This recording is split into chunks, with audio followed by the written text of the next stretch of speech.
to episode 44 of the Calon Yarns podcast.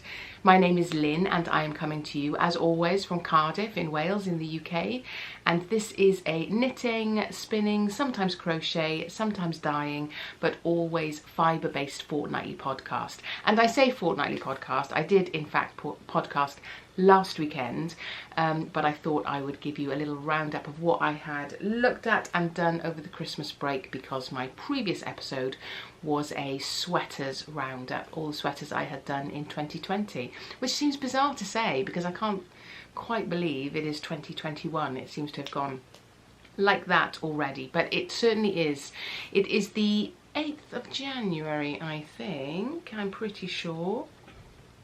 No, it's the 9th of January, Saturday the 9th of January.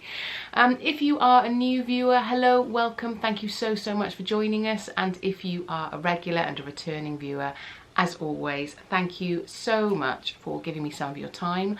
And I hope you have your project bag, I hope you have something on the needles or the hooks, a cup of tea, cup of coffee, whatever your tipple is this time of day.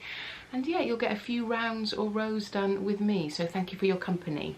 You can, as always, find me as Calon Yarns on Instagram, is probably the best place to get hold of me. I do have a Ravelry group, but obviously there are difficulties there for some people. But yes, the best place to get in touch is either below here in a comment or on Instagram. So yes, pop along and see what we're up to in this little Calon Yarns community.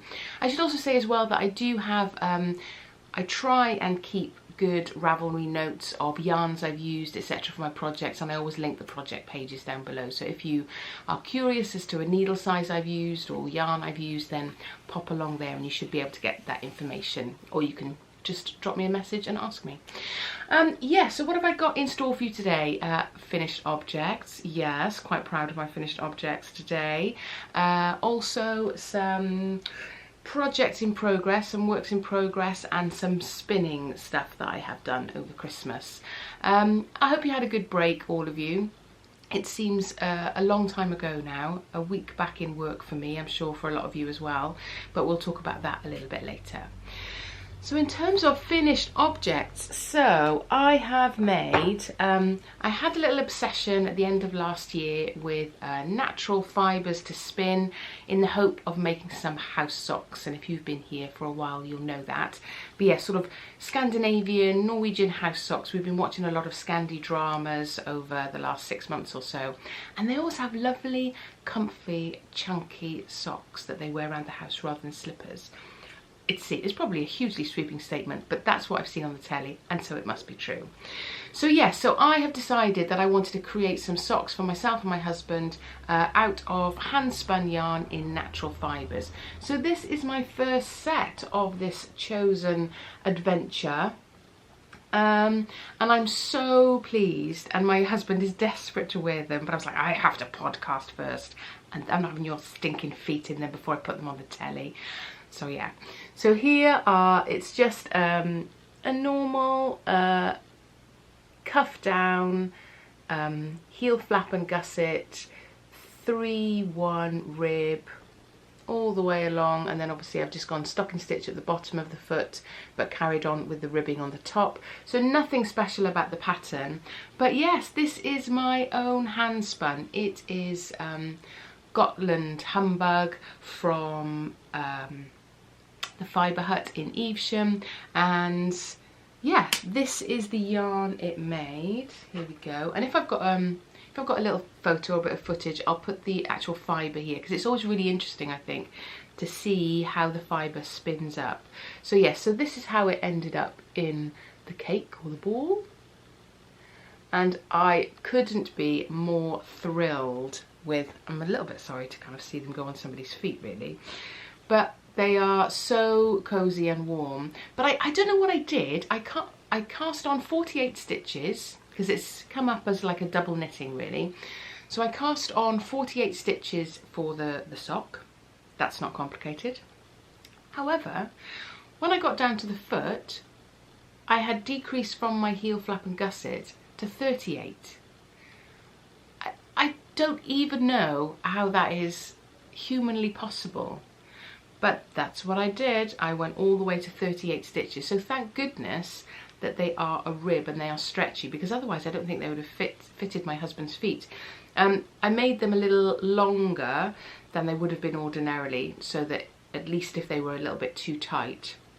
But I literally didn't spot that until I was nearly at the decreases for the toe, and I kind of counted out, ready to kind of make sure that I had even stitches for the Kitchener stitch.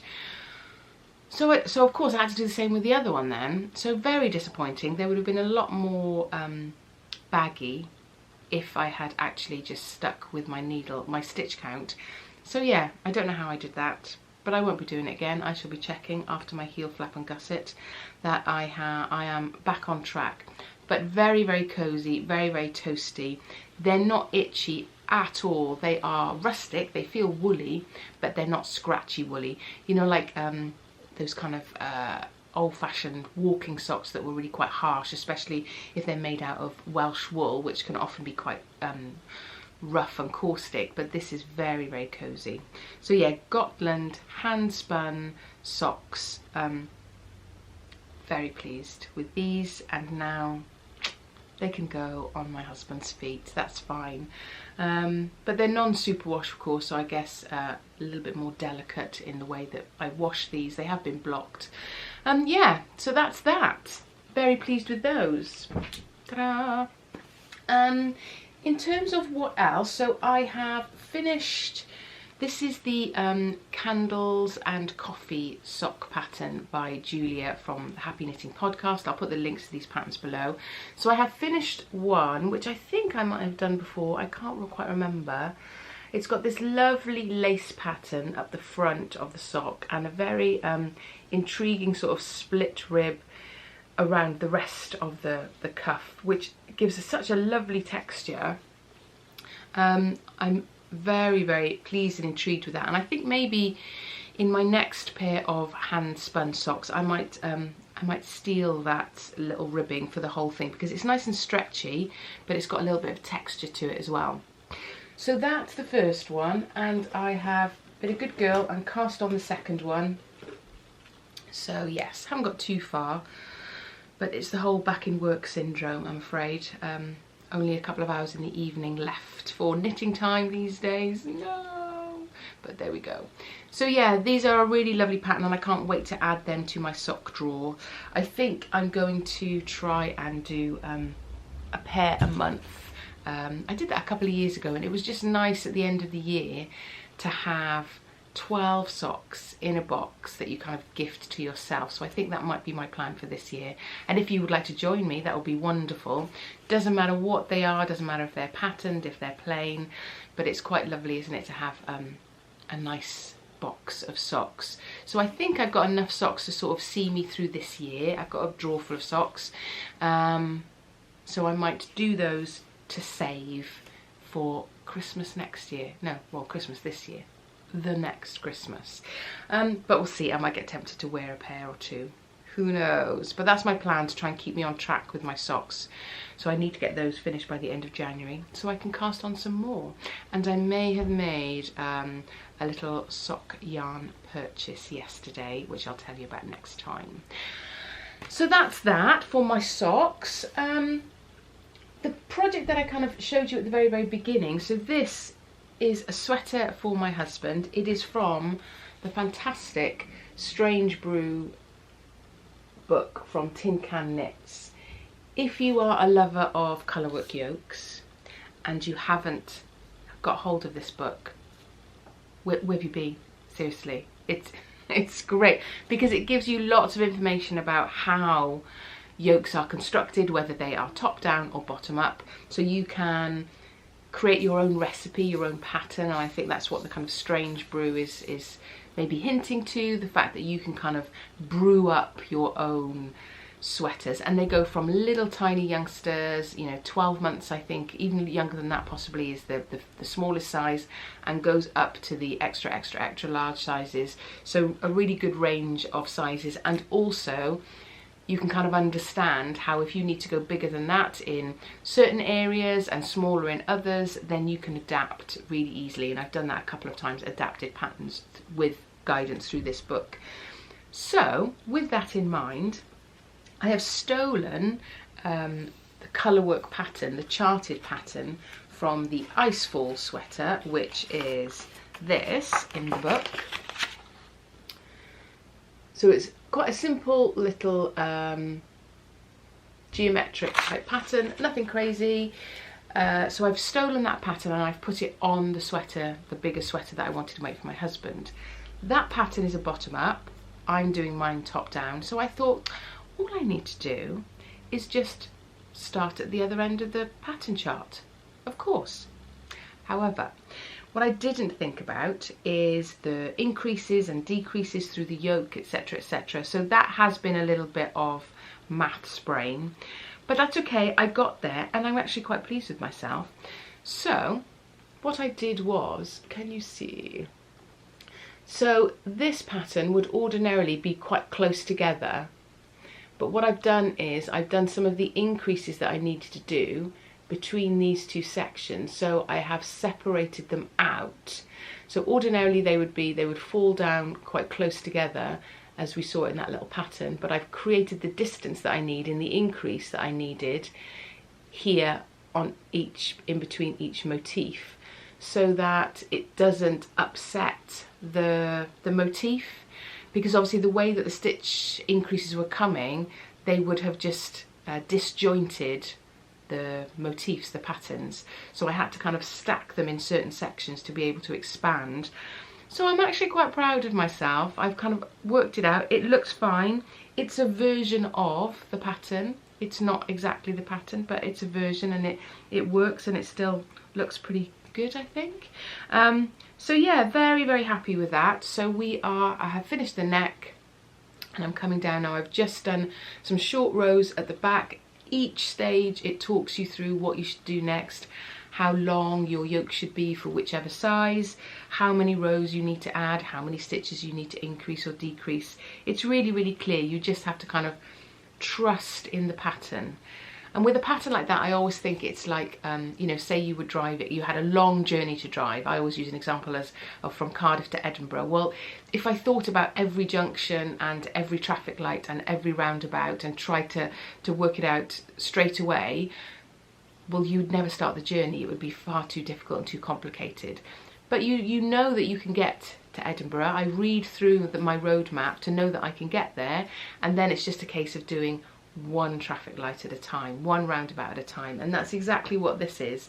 It's just one step at a time. Don't panic about too much, just go one step at a time, one instruction at a time. Yeah, and it's really clear then, it's really clear what you should do. And what it also does then, I think, is it arms you for other patterns that maybe aren't so clear, or that you want to adapt slightly, or you need them to be a little bit bigger across the chest or smaller in the arms. If you know the journey, if you know the route you're supposed to be taking, then you can adapt along the way, I think, I hope. Find out next week when I come back and I've ripped it all back because I've made a stupid mistake and it's all gone horribly wrong, and I take it all back. But so far, so good. So we'll see. Just about to split for the sleeves. I finished my short rows last night, as I say. I was tempted to divide for the sleeves, but I was a bit tired, so I thought, no, I will do it today or tomorrow, and then I can try that bit on my husband. I can take out the cord and put it on a slightly larger cord, so I can try it on to check that it is the right length for us to split for the sleeves. So yes, I know, maths and knitting. It's a winning combination. What else? Talking of maths and knitting, what has been less successful, possibly, is my exploration station. Exploration station or inspiration station? Exploration station, I think, by Stephen West. So, oh, it's got nothing attached to it. Loads of you have done this pattern, I am sure. As I keep saying, I'm very late to the Stephen West party, but this is the picture of the pattern of the shawl as it should be. So you can see there's like a whole section of wedges, and then there's some brioche, and then there's some stockinette, I think, and then there's these little not picot edging, but sort of a lace edging. So you kind of work through it in sections, which is always really attractive, isn't it? Because you kind of go, well, I'm just going to get through that section and then we'll see what happens next. So I have finished my wedges, but I've got too many stitches. I don't know how. I don't know. I've made it work. I've kind of added a couple of stitches so that I've got extra repeats, but I think this is going to be bigger than it's supposed to be. Oh, I don't know. It's just judge and fudge, isn't it? It looks like it's supposed to. But yeah, I just haven't been able to keep the counting in my head in this one. I don't know why. I don't know what's going on. But there we are, it doesn't matter. It'll all be wrapped around my neck anyway, so it's no great shakes. But yes, so these oranges and browns and greens I've chosen, these autumnal colours, and by the time I finish it, it'll be the summer. And we won't need these autumn, well, it'll be ready for next autumn, I'm sure. But yeah, so I finished this is my final wedge here. So I'm just about to start on the brioche. And I've paused on that because I know that that's going to be a concentration station one, just to kind of get everything established. I have done brioche in the past, but I know that I'll need a little bit of a regroup. I'll probably have to revisit some brioche videos. The Knitting Expat does a great brioche video, so I might need to revisit that one so that I'm ready to make sense of the barks and the birks as the descriptions are in the brief. Sorry, I don't know what happened there. The camera had decided I was too boring and it switched itself off, which is fair enough. But yes, I think I will probably come to this tomorrow. Today is Saturday, we're going to go out for a nice big walk this afternoon, I think. So tomorrow I will hit this with a clear brain, I would hope. But yeah, really liking it, and I love the fact that it's stuff from stash, and there's stuff in here from my mum's stash, who is sadly no longer with us, so it's quite nice to kind of have something from her cozying me up. So I'm really looking forward to having this done and wrapped around my neck at some point. Yeah, so in terms of project, is that all the knitting? Everything's scattered about here.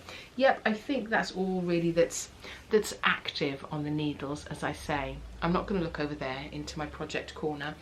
Those are the ones that have been active on the needles over Christmas. But I have spent a good deal of time doing some spinning over Christmas.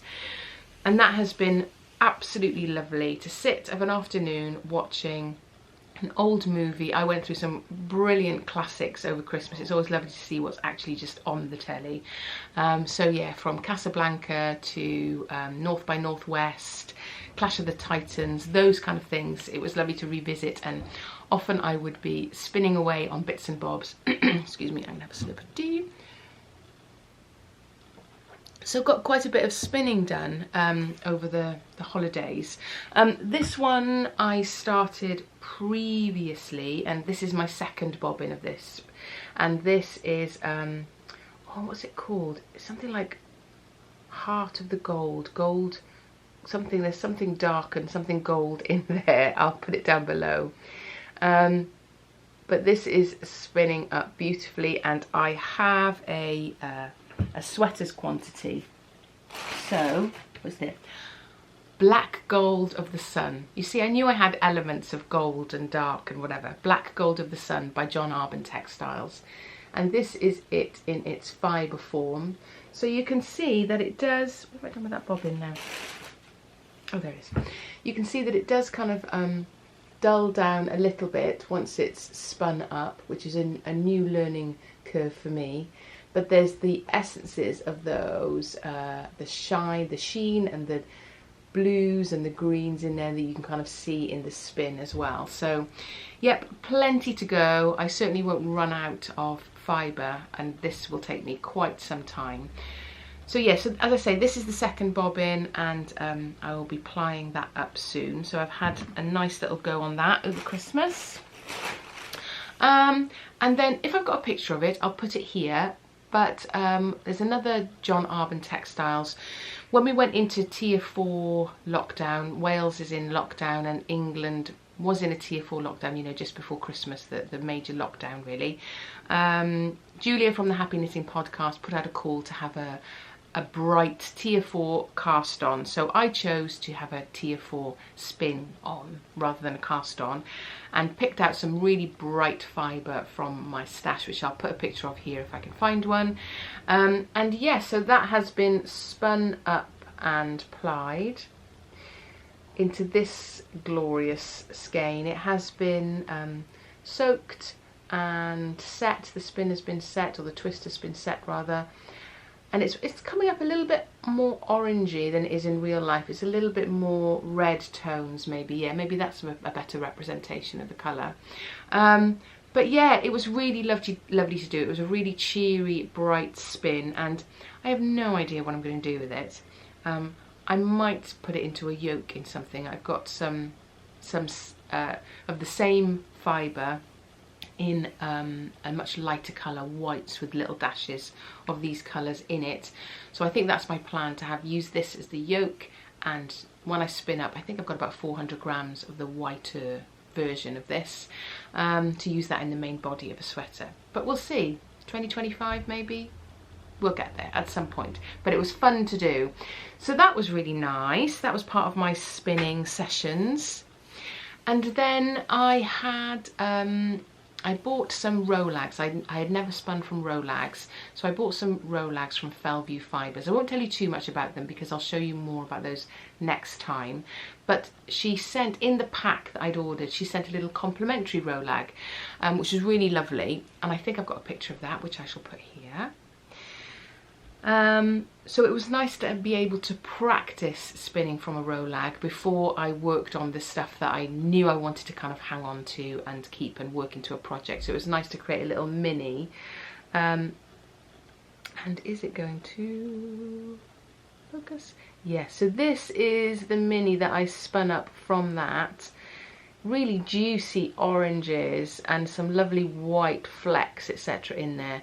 And the Rolag itself was absolutely beautiful and has created a really gorgeous yarn. It's 100% merino. It is squishy and soft, and I think I will add this. I have a box of minis, which maybe I'll show you next time or one of these days, of little minis that I have spun, minis that I've had in advent calendars, and that kind of come sometimes with sock yarns, or minis that I've just had to have at different fibre shows. Oh, remember those?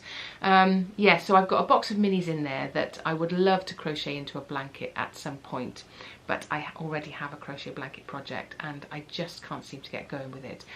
So that I'm trying to push forward in that so that I can start my little box of minis into a blanket. And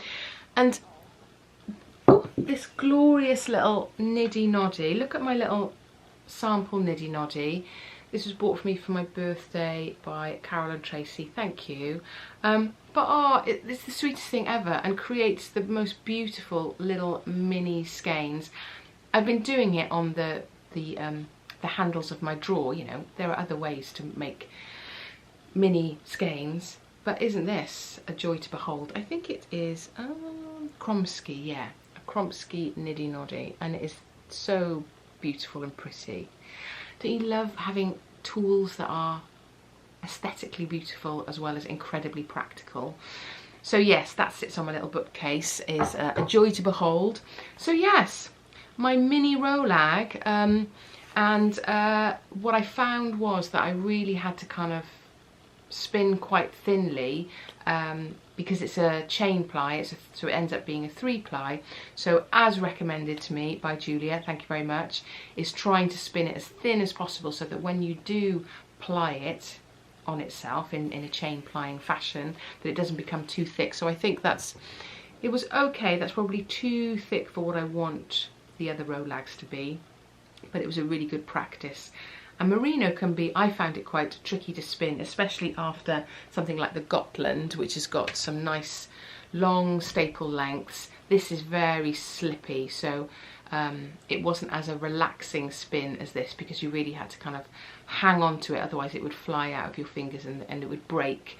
So I think I've got a better technique now for working with this, but I'll talk more about that next time. Yes, what else really? I think that's all for the knitting and the fibre-y content. I think I've blathered on for quite some time. apologies. But yeah, in terms of what I've been up to, so if you are leaving us here because the knitting content is complete, then I'll put a little link here, maybe to the sweater episode or a previous episode, for some more yarny content.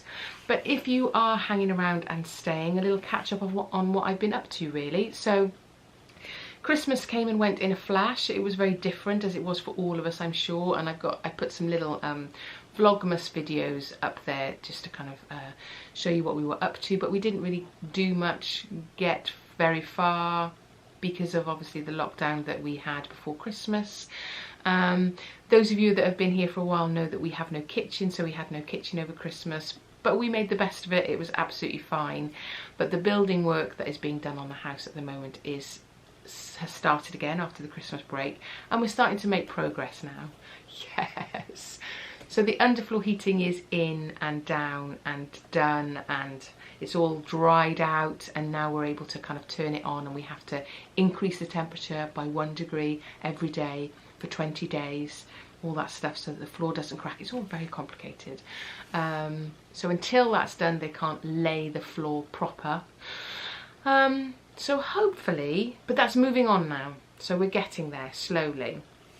We're still waiting for the windows to be fitted.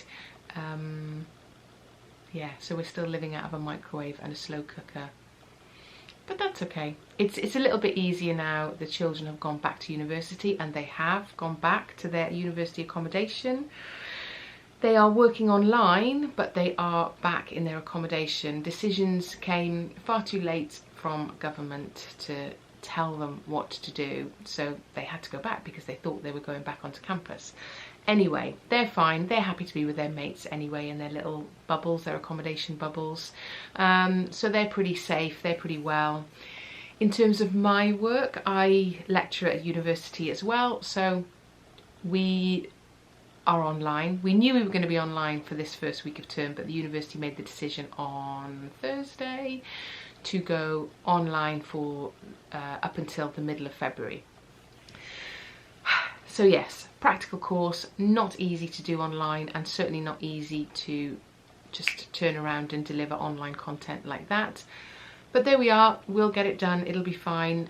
The students have been great, they completely understand that we are trying to keep them as safe as possible. But it's just disappointing, you know. I feel really sorry for them. They've had pretty much, well, this is the end of their first semester, so we're going into their second semester in really a worse situation than we were in the first, because in the first semester we were able to be on campus, we were able to work practically, but now that the infection rate is a lot higher and this strain of COVID is a lot more aggressive here in the UK, it's just not worth the risk to staff or students. So yes, the decision has been made to close down those practical courses that were on campus. So very disappointing, but very understandable. So yeah, I feel sorry for their progress and their studies. It's not what they would like, it's not what any of us would like. But I guess we have to look at the bigger picture really, and keeping everyone safe and keeping the NHS as overwhelmed as it is at the moment, not to add to their numbers really. So yes, in terms of everything else, it's been nice and dry here in Cardiff, so we've been managing to get out for our exercise and our walks most days, which has been absolutely brilliant for mental health and for starting the day, each day with a walk. That's trying to be, if I do any sort of resolutions, which I don't really generally, but what I'm trying to do is try and get out and about before I start work, before I sit at my desk, because otherwise, as I'm sure a lot of you would agree, the day starts, you slot in a meeting there, you have a quick catch up with that person there, especially when you're working on the computer. It's easy for people to kind of grab you for 5-10 minutes, so you end up having lunch at your desk, having your tea breaks at your desk, and then before you know it, it's 7 o'clock in the evening and you're still at your desk. So trying to be better about that, about getting up and getting out every morning to have a little walk before I start my day. But other than that, all is fine, all is well. I've got plenty of things to keep me ticking on with my knitting, and I hope to get some more spinning done this week, so I will catch up with you in a couple of weeks. But I hope you are all well. Please, please, please drop me a comment below. It's always nice to kind of catch up with you, to see what you are up to, what you've been up to, what you plan to do, what your projects are. it's always good to see what other people are doing. So yeah, drop me a line down below or on Instagram, and I will catch up with you all very, very soon. So diolch pawb, take care of yourselves, keep safe, and I will catch up with you in a couple of weeks. Hwyl fawr, bye.